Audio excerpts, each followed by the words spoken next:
everyone. Today I'll be presenting on cognitive load and AI, reducing user burden in human-computer interaction. This is a graduate student presentation by me, Kelly Kramer, for Artificial Intelligence class CSE 545 at University of Louisville. This topic in general is at the intersection of psychology, education, and computer science, and is especially relevant today as we see AI increasingly embedded into our lives. By the end of this presentation, I do hope you'll understand how cognitive load theory informs the design of AI-driven systems and the strategies that we can use to help users process information more effectively and efficiently. So, in order for us to understand how AI can assist us in reducing the cognitive load in human-computer interactions, we first have to understand what it is. We start off with cognitive load theory. What is cognitive load theory?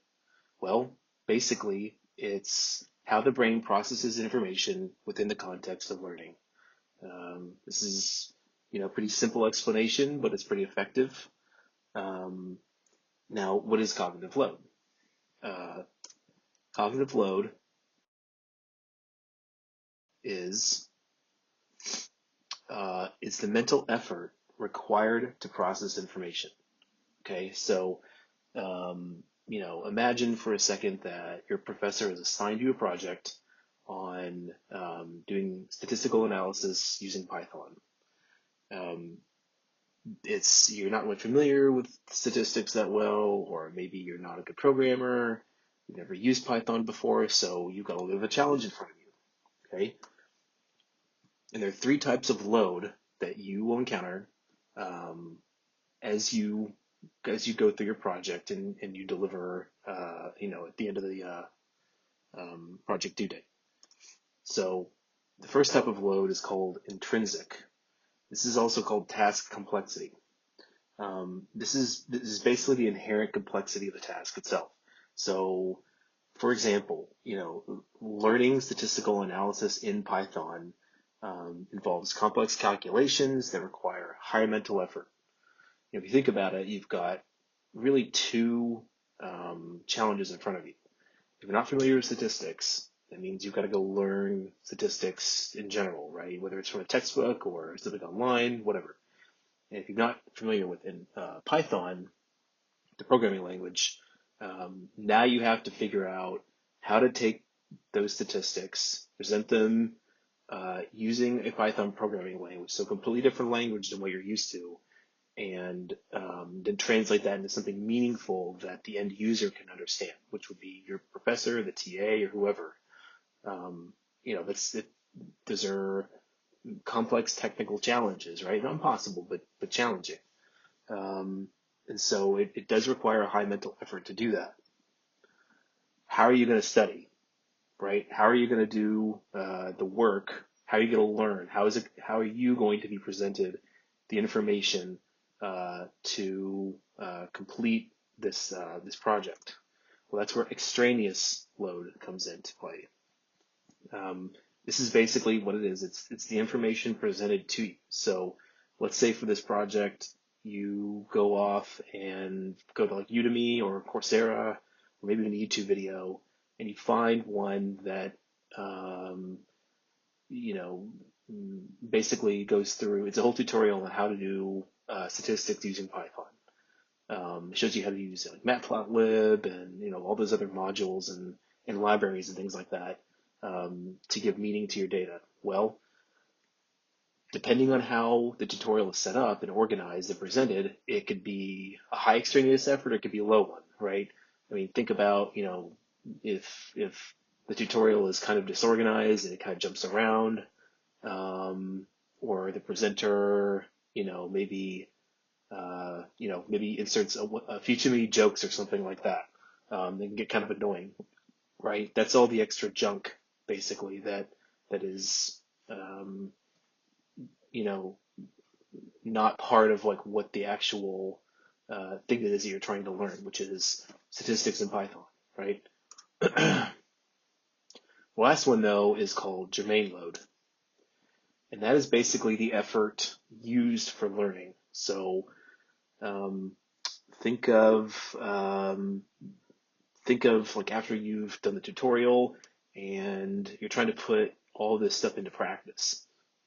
So this would be like you're actually taking the Python tutorial. Let's say you found a good one, right? You take that Python tutorial and you start practicing in like Microsoft Visual Studio, or you start, just one of those like coding, like W3 schools or something like that you go on and you start, um, practicing putting those abstract thoughts of statistics and the Python learning language into practice, right? Um, that's basically what germane load is. It also does something really important also, which we're going to touch on. This is a deeper learning than just reading something, right? Again, it's like putting something into practice. But what it's also doing is it's building schemas, and this is a bit different than means ends analysis, right? Means ends analysis, if you're not familiar with that, is basically traditional cognitive processes that one would do. If you're trying to go from one endpoint to an end goal, you've got all these little sub goals in between, and that requires, as evidence will show in a few extra slides from now, that is it's a high cognitive task basically to do that. Schema building, though, basically is um, when you learn something new, you're taking what that new thing is and trying to apply it to something that you already know. So it's not quite what an analogy is, but it's within that same realm, right? If I had to explain to you if I went back to the 19th century and I had to explain what a computer is, I could say, well, it's kind of like a library, right? It kind of is. It stores files. You can access information, do all sorts of things, right? So that kind of that sort of makes sense. And reducing the overall cognitive load, especially the extraneous load, is really important for getting information to people faster, better, and just overall increasing the efficiency of information to the person at the end of to the user, basically. So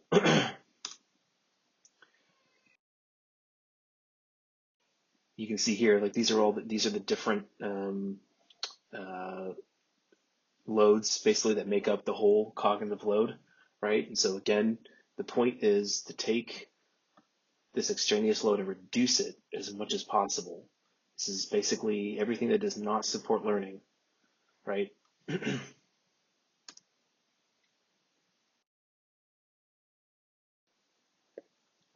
So what evidence is there to support cognitive load theory? So I won't read all of this, but basically a paper done by Swiller in 1988. I've got a reference file at the end of this if you want to look at that to know where this paper is. But basically, what he says is that considerable evidence indicates that domain-specific knowledge in the form of schemas is the primary factor distinguishing experts from novices in problem-solving skills, right? Um, his research also found that conventional problem solving is often in the form of means-ends analysis, which again, as I mentioned earlier, requires high cognitive capacity. It really detracts from schema building activities that support long-term learning. For example, in that statistical analysis or data analysis program that your professor assigned you, a user learning to do that is going to struggle to gain meaningful insights if they're constantly distracted by convoluted problem-solving steps. Rather than just focusing on building a solid understanding of the tool itself, it's going to detract the user in general. This insight from cognitive load theory forms the basis for many adaptive learning and AI-driven educational systems, as you'll see.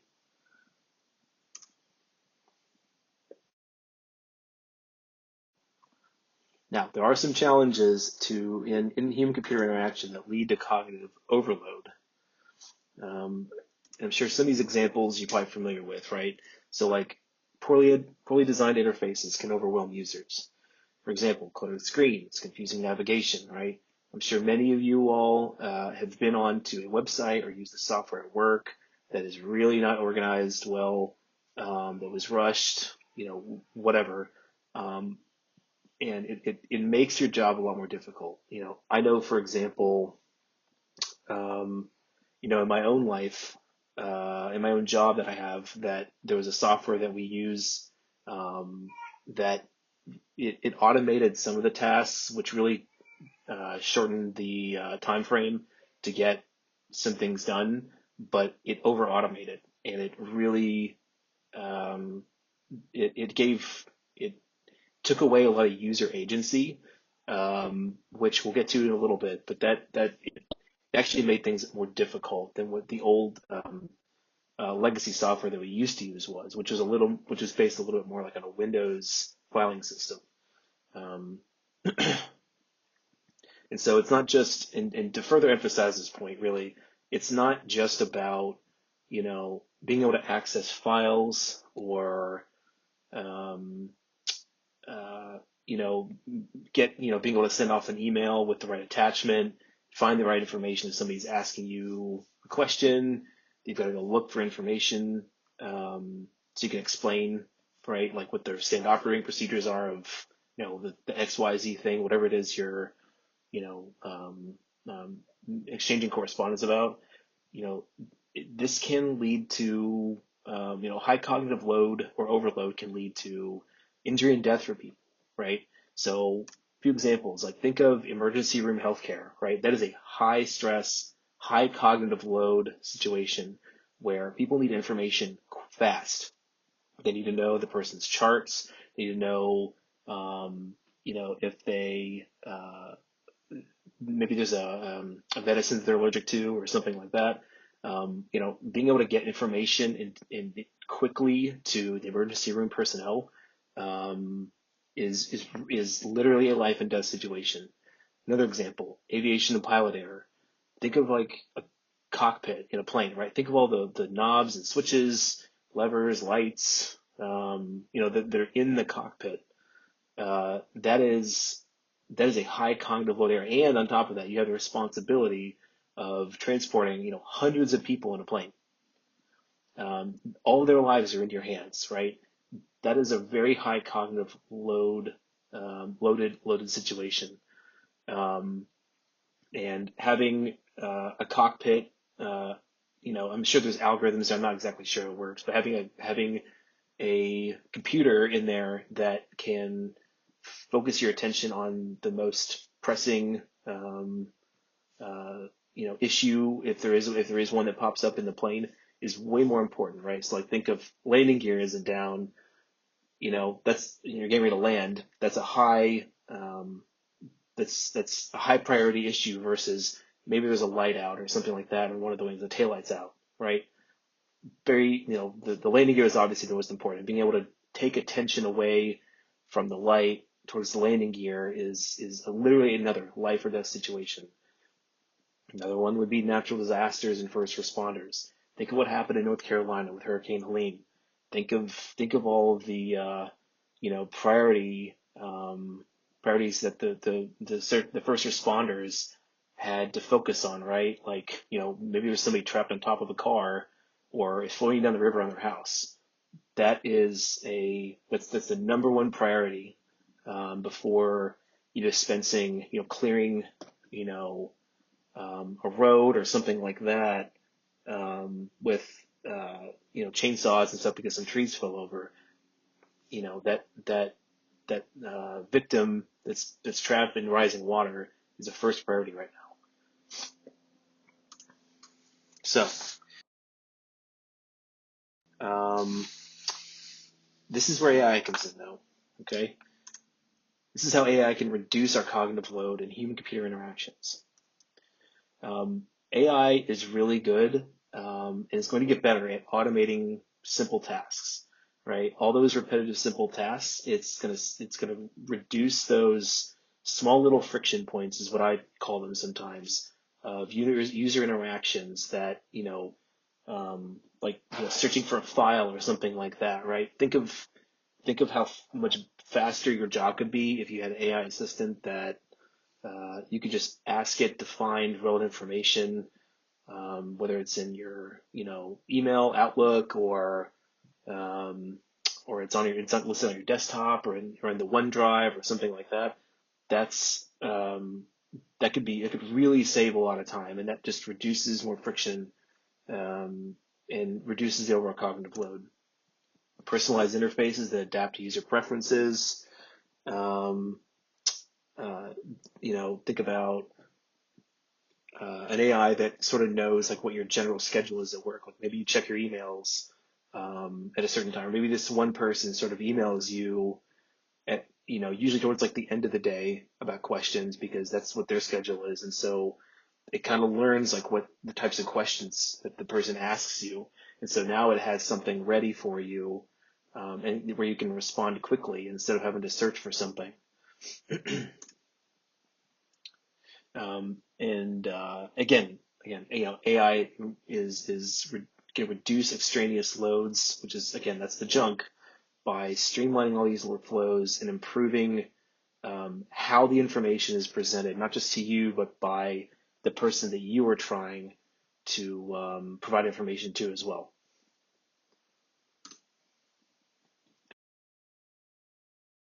There's evidence for this as well, right? By Gandhi et al. In 2023, it says, when effectively designed and implemented, AI has the potential to reduce the clinician's cognitive burden. They're using a healthcare example for this, which is honestly probably one of the better ones since it's such a high cognitive load area. So for this discussion, AI includes the broader group of capabilities in which computer systems are developed to mimic human behaviors or enhance human capabilities, such as visual perception, speech recognition, decision making, and translation between languages. AI has the potential to reduce the extraneous load, again, that's the junk, making it easier to quickly review and assimilate critical information needed to perform tasks required for safe patient care. We used that example earlier, talking about the ER healthcare, the ER physicians, nurses, that need that information quickly in order to provide the best care for their patients.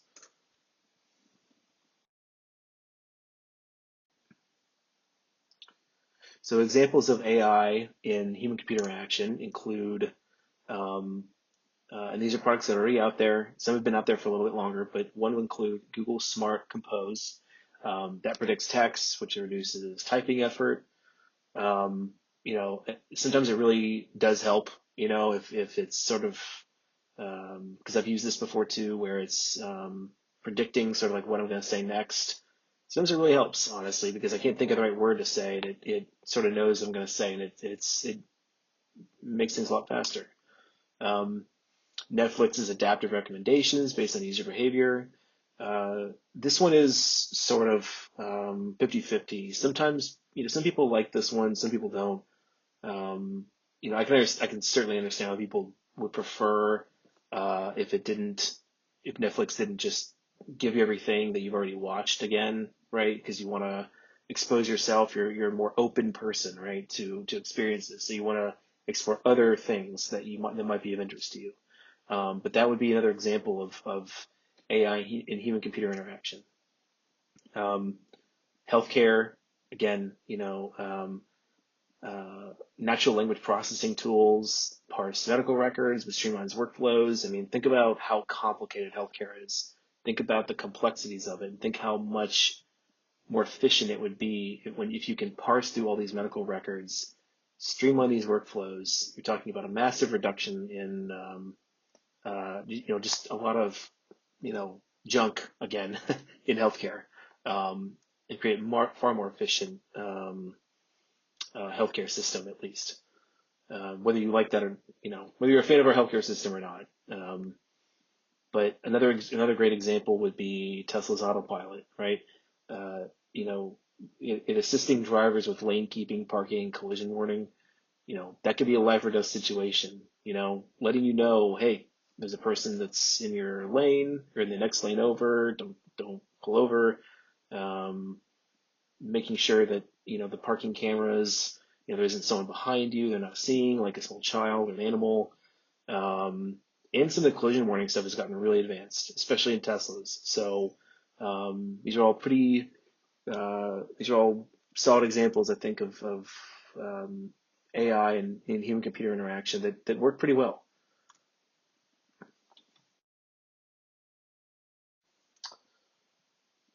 Now, here is again how going back to the adaptive interfaces for artificial intelligence. Um, a lot of these interfaces evolve based off user behavior, reducing unnecessary load.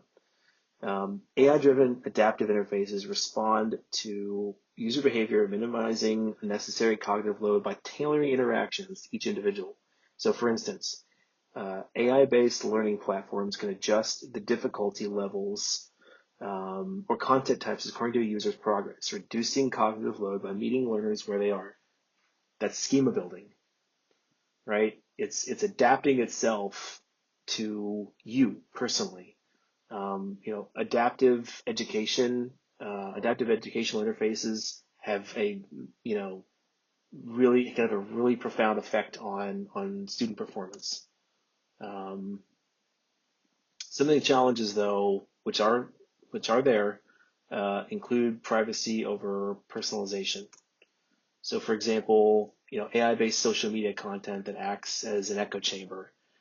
I think we're all familiar with how that works in social media. If you're a millennial or you're a Gen Z, actually anybody really, you're very familiar with how social media can completely act as an echo chamber and only give you content that sort of conforms to your own worldview of things, right? And you don't end up knowing what the real truth of the world is. You only see the things that you want to see, right?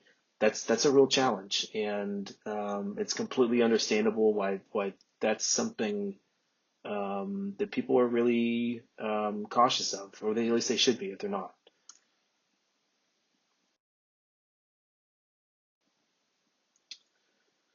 So going back to the cognitive load though in learning, um, AI can adapt to education content based on student performance. So let's say you have a student that's having problems with their algebra 2, right, or their geometry.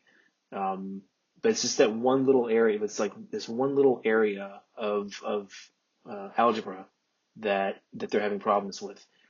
It can recognize that this person has not learned all those other fundamental skills, right? Because that's what math is. It's a um, you have to, in order to understand calculus, you have to understand algebra, right? So it can identify those gaps in learning that students have based off their performance, and then it can, possibly even, especially if you give it user information about the things that user may like or likes to do, it can create schemas that can fit into things that are familiar with. Okay, um, it'll never get impatient with you or anything. Um, Reduces frustration by adjusting difficulty in real time. Um, it's if it's that adaptive, right? It can really adjust. It can readjust itself to to the difficulty level that you really need to be at. Adaptive quizzes. An example of that would be like Duolingo or something. Duolingo's been great personally for helping me to learn a language.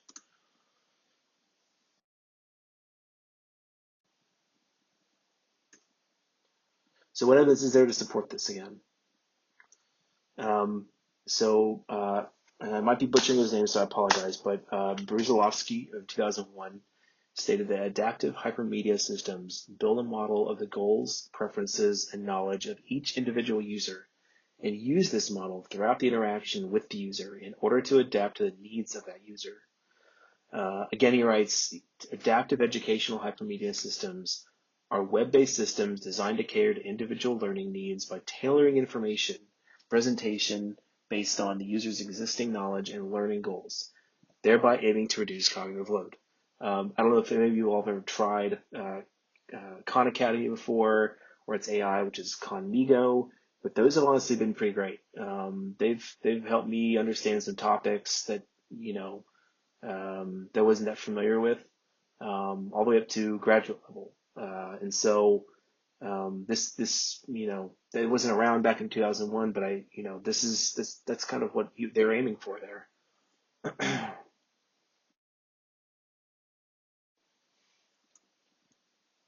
So there is one area though that that's not without its challenges, and that's maintaining automation and user control, right? Um, I think what's important for a lot of the daily tasks that where AI has is could be implemented into our daily routines and at work or at home is that it can automate repetitive tasks, right? It automates those very low thinking repetitive tasks that really don't require any thought really.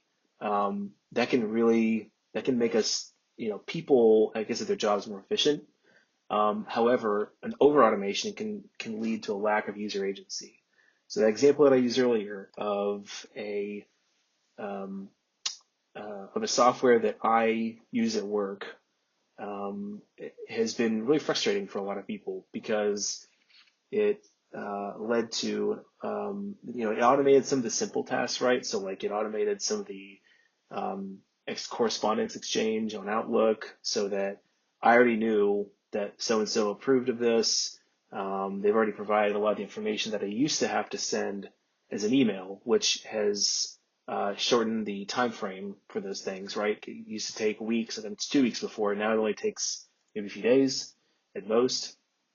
However, it ended up over automating um, tasks that really required uh, more user agency because they're more contextual.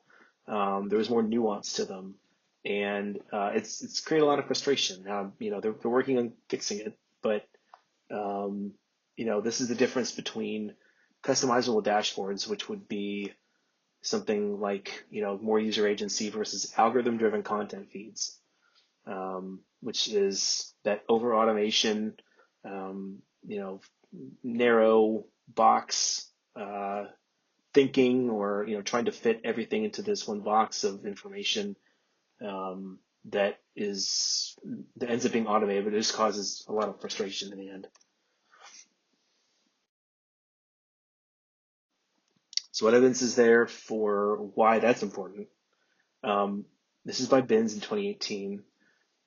Political philosophy has long acknowledged that giving people control over their own lives is crucial, both in terms of respecting individuals' autonomy and because it may lead to better outcomes. The trade-offs between accuracy and transparency in automated decision-making often revolves around whether individuals have the ability to influence or contest such decisions made by such systems.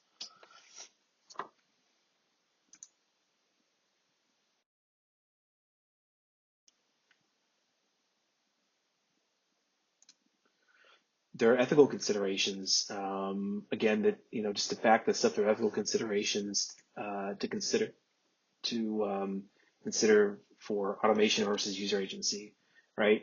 So like over reliance on artificial intelligence can diminish critical thinking. It's important to balance cognitive load reduction with user autonomy.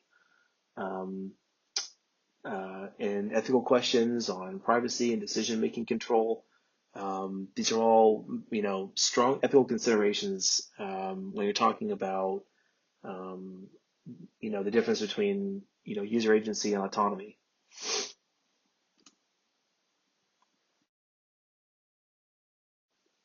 So, in summary, um, we have talked about how AI can significantly reduce cognitive load and the mental effort required to process information, right? Think back to what we were talking about with cognitive load theory, the different types of cognitive load that exist. You've got